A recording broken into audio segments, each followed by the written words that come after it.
Everyone, very very good morning to all of you. तो स्वागत है आपका मेरे चैनल पर। तो आज के इस वीडियो में हम सीखने वाले हैं कुछ नए सेंटेंसेस यानी स्ट्रक्चर सीखेंगे जिसमें कुछ सेंटेंस नहीं आती, यानी मैं तो आपको कुछ सेंटेंस बताऊंगी लेकिन उसी की हेल्प से आप उसी तरह के ढेरों सेंटेंस खुद से इंग्लिश में ट्रांसलेट कर सकते हैं। तो चलिए जानते हैं कौन से हैं वो सेंटेंसेस जिसके बारे में आज हम जानने वाले हैं। जैसे कि तुम्हें पढ़ना चाहिए था, आपको कड़ी मेहनत करनी चाहिए थी, आपको अंग्रेजी सीखनी चाहिए थी।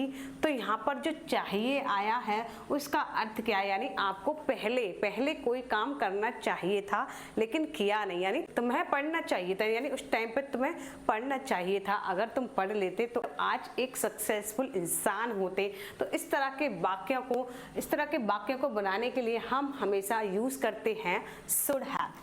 किसका यूज करते हैं? Should have. तो इसका स्ट्रक्चर समझ लेते हैं।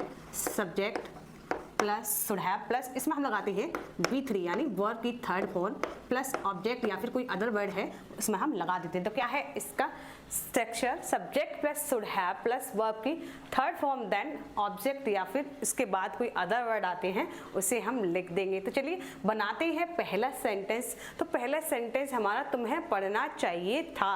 तो इसके लिए हम लिखेंगे सब्जेक्ट क्या है? तुम्हें। तो तुम्हें के लिए हम लिखेंगे यू के बाद हम लगाएंगे should have. You should have.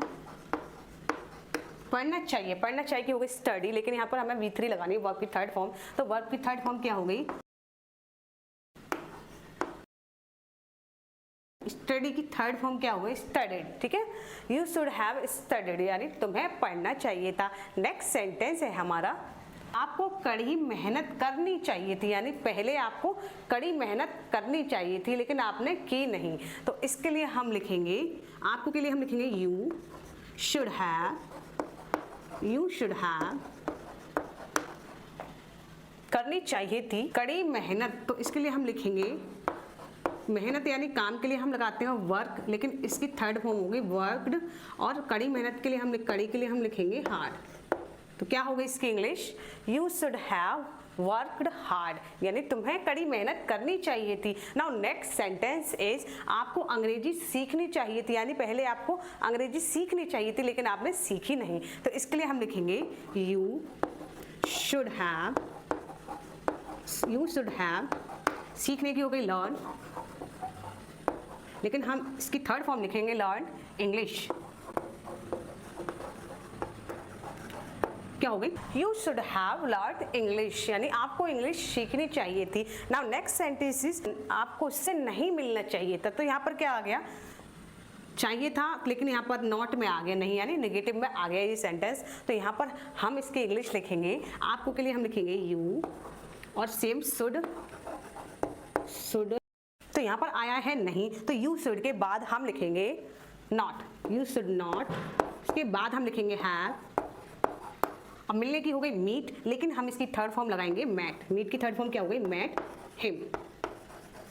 क्या हो गया इसका sentence? You should not have met him, यानी तुम्हें उससे नहीं मिलना चाहिए था। हमारा लास्ट सेंटेंस है उसको तुम्हें बताना चाहिए था, यानी पहले उसको तुम्हें ये सारी बातें बतानी चाहिए थी। तो इसकी इंग्लिश क्या हो गई? इसका जवाब दीजिए आप कमेंट बॉक्स में। चलिए एक बार फिर से रिपीट कर लेते हैं कि तुम्हें पढ़ना चाहिए था, यू शुड हैव स्टडीड।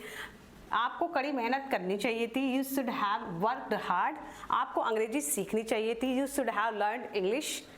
आपको उससे नहीं मिलना चाहिए था, you should not have met him.